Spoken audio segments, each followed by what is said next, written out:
Dear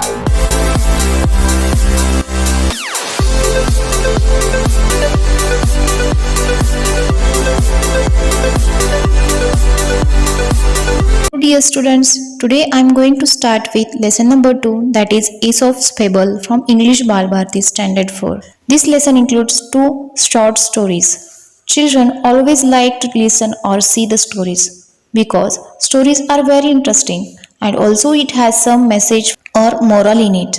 So it's a best way to teach something good or valuable to the children because children enjoy the stories and also learn good things from it.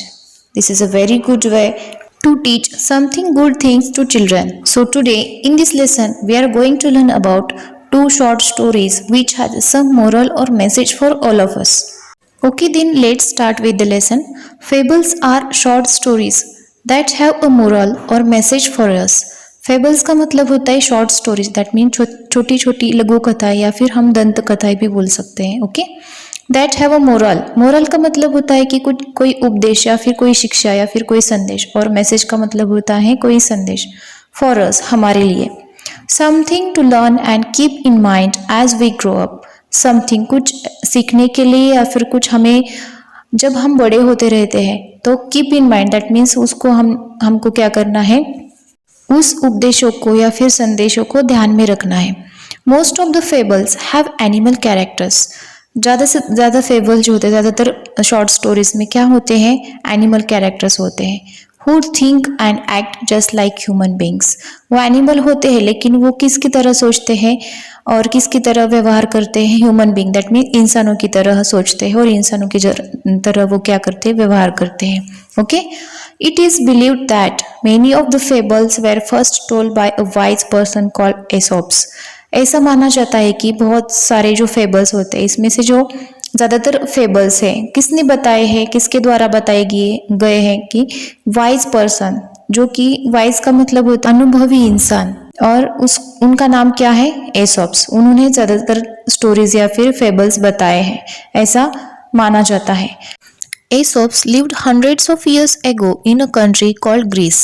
Aesop's Greece नाम के country में या फिर देश में 100 साल पहले रहता था. ओके, लिव्ड मीन्स व्हाट, रहना, कंट्री मीन्स देश. ओके, जिसका नाम है Greece. Hundreds of years ago, that means 100 साल पहले. His stories became so popular that people passed them on from generation to generation. उनकी कहानियाँ या फिर स्टोरीज इतनी ज़्यादा लोकप्रिय हो गई कि लोगों ने उनको एक पीढ़ी से दूसरी पीढ़ी तक क्या किया, पहुँचाया, फिर हस्तांतरित किया. Now here what is the meaning of popular. Popular का मीनिंग है लोकप्रिय और जनरेशन का मीनिंग होता है पीढ़ी.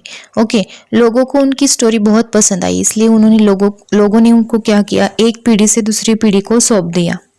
पास ऑन का मतलब होता है सौंपना या फिर देना. Many proverbs and sayings that we use today are based on these fables.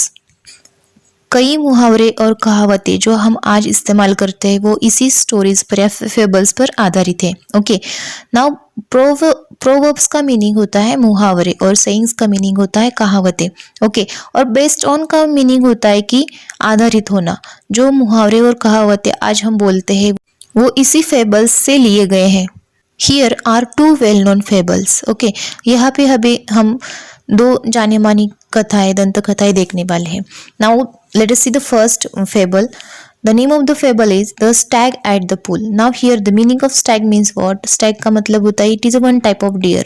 हिरन का एक ऐसा प्रकार जिसको हम बारहसिंगा बोलते हैं. बारहसिंगा क्यों बोला जाता है उसको, क्योंकि उसके 12 सिंग होते हैं.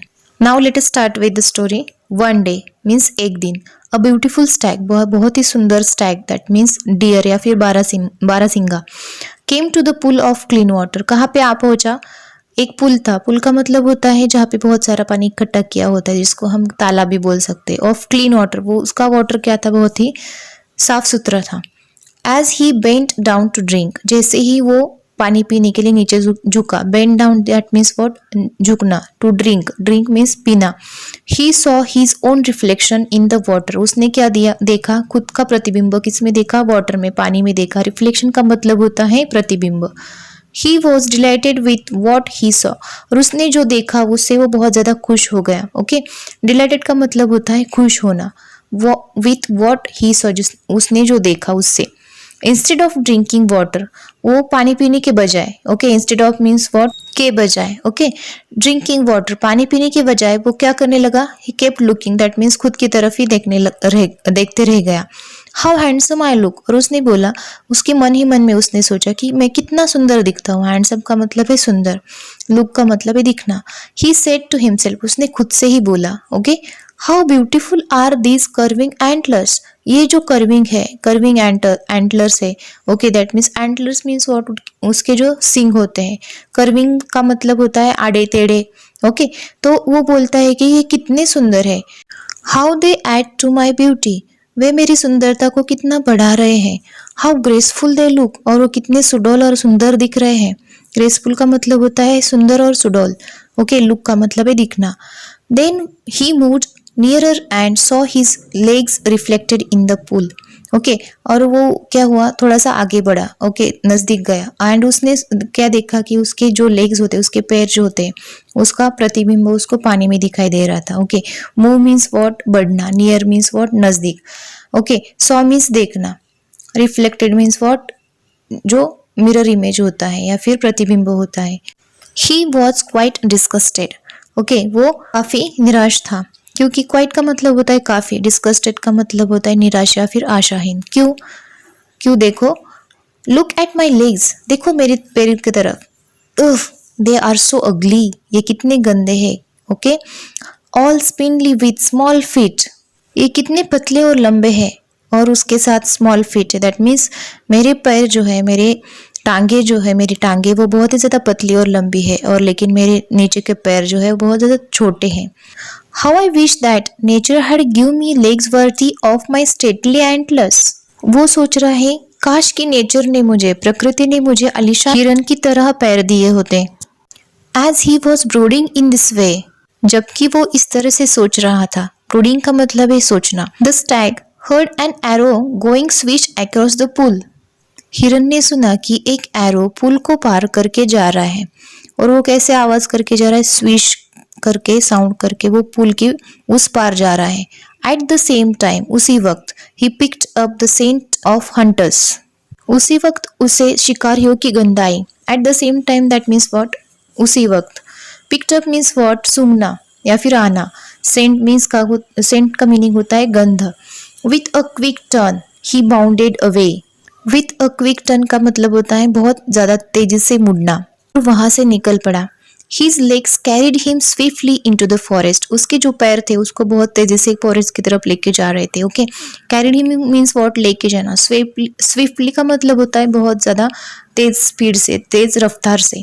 The hunters were hot on his tail, but they were no match for his speed. Hunters जो कि स्टैग के पीछे भाग रहे थे और उसे अपने बाण का शिकार या एरो का शिकार बनाना चाहते थे, वो क्या थे, हॉट ऑन हिज टेल का मतलब था कि उनका निशाना उस पे ही था, स्टैग पर ही था, लेकिन उनका जो स्पीड था वो उसके साथ मैच नहीं हो रहा था, क्योंकि स्टैग जो है बहुत ज्यादा तेजी से भाग रहा था। Soon the stag left the hunters far behind, जल्दी स्टैग ने, जो हंटर्स होते, शिकारी होते, उनको बहुत पीछे छोड़ दिया। Safe and out of the hunters reach, वो कहा एक सुरक्षित जगह पे पहुंच गया जहां पर हंटर्स या शिकारी नहीं पहुंच सकते थे। द स्टैग स्लोड डाउन, वहां जाके स्टैग रुक गया। सडनली, अचानक से, without realizing it, he walked into a thicket, उसे कुछ एहसास होता उसके पहले वो थिकेट में चला गया। Now here what is the meaning of realizing, realizing का मतलब है एहसास होना या फिर महसूस होना, और थिकेट का मतलब होता है बहुत घना जंगल, ओके। उसको कुछ समझ में आता उसके पहले ही वो घने जंगल में जा चुका था। There were trees with strong branches growing close together, वहां पे पेड़ थे और उसके ब्रांचेस जो थे, उसकी शाखाएं थी, बहुत ज्यादा स्ट्रॉन्ग थी, मजबूत थी। ब्रांचेस ग्रोइंग क्लोज टुगेदर का मतलब है घनी शाखाएं। And alas the same antlers of which he was so proud got caught in the thick growth, and जो एंटलर्स थे, उसके जो सिंग थे, जो उसके ऊपर बहुत ज्यादा गर्व हो रहा था, वो बहुत ज्यादा गर्व महसूस कर रहा था, उसकी वजह से वो कहाँ पे फंस गया था, एक थिक ग्रोथ की, मतलब एक पेड़ था जो बहुत ज्यादा घना था, उसके अंदर उसके सींग फंस गए थे। Now here what is the meaning of proud, proud का मतलब होता है अभिमान होना, और गॉट कॉट दैट मीन्स फंसना, और थिक ग्रोथ मीन्स व्हाट, घना पेड़। जिसकी शाखाएं बहुत ज़्यादा घनी होती है, थिक ग्रोथ, दैट मीन्स बहुत घने से बढ़ना। The stag tried to shake himself free, और स्टैग जो है खुद को शेक करने लगा और वो खुद को छुड़ाने की कोशिश करने लगा, फ्री होने की कोशिश करने लगा। But the more he struggled, the more entangled his antlers got in the branches. लेकिन वो जितना अधिक संघर्ष कर रहा था, उसके एंटलर्स उतने ही ज़्यादा उलझते जा रहे थे पेड़ की शाखाओं में। Now here what is the meaning of struggle? Struggle means संघर्ष करना, ओके, और एंटेंगल्ड का मतलब होता है ज़्यादा उलझना। Once again, the stag could hear the hunters drawing close and grew afraid. और फिर से एक बार स्टैग ने ये महसूस किया, सुना कि हंटर उसके नजदीक आ रहा है और वो घबरा गया। Now here the meaning of drawing close का मतलब है नजदीक आना, और अफ्रेड का मतलब है घबरा जाना या डर जाना। At last with great difficulty, और आखिरकार बहुत ज्यादा कोशिश करने के बाद, मुश्किलों के बाद, he manage to free his antlers and bounded away, अपने एंटलर्स को निकालने में कामयाब हो गया, और बाउंडेड अवे का मतलब है वहां से निकल पड़ा, ओके। मैनेज्ड का मतलब होता है कामयाब होना, ओके, और बाउंडेड अवे का मतलब है वहां से निकल जाना। आई रियलाइज नाउ दैट माई अगली फिट सेव्ड माई लाइफ। अभी मुझे इस चीज का एहसास हुआ है, ये चीज महसूस हुई है कि मेरे जो बदसूरत पैर है उन्हीं की वजह से मैं आज जिंदा हूँ, मेरी लाइफ उन्हीं की वजह से है, उन्होंने मेरी जिंदगी बचाई है। I was so proud of these handsome antlers, मुझे मेरे एंटलर्स पे, मेरे सिंगों पे बहुत ज़्यादा अभिमान था, गर्व था। But they would have been the cause of my death, लेकिन वो मेरे मौत का कारण बन सकते थे। कॉज का मतलब है कारण और डेथ का मतलब है मौत। Very often we dislike the very things that are most useful to us. कई बार ऐसे होता है कि जो चीज़ हमारे लिए बहुत ज़्यादा यूजफुल होती है या फिर फायदेमंद होती है, वो चीज़ हमें पसंद नहीं होती है, ओके। नाउ डिसलाइक का मतलब है पसंद ना आना है, और मोस्ट यूजफुल का मतलब है बहुत ज़्यादा फायदेमंद या फिर उपयोगी चीज़। I think now all of you understand this lesson very well. I'm trying at my best to explain this lesson in very easy manner. I will soon upload the video of second story, that is Dog in the Manger. So if you like my video, please like, share, subscribe my channel, and do not forget to click on bell icon to get notification about next video. Thanks for watching. Keep watching, keep learning.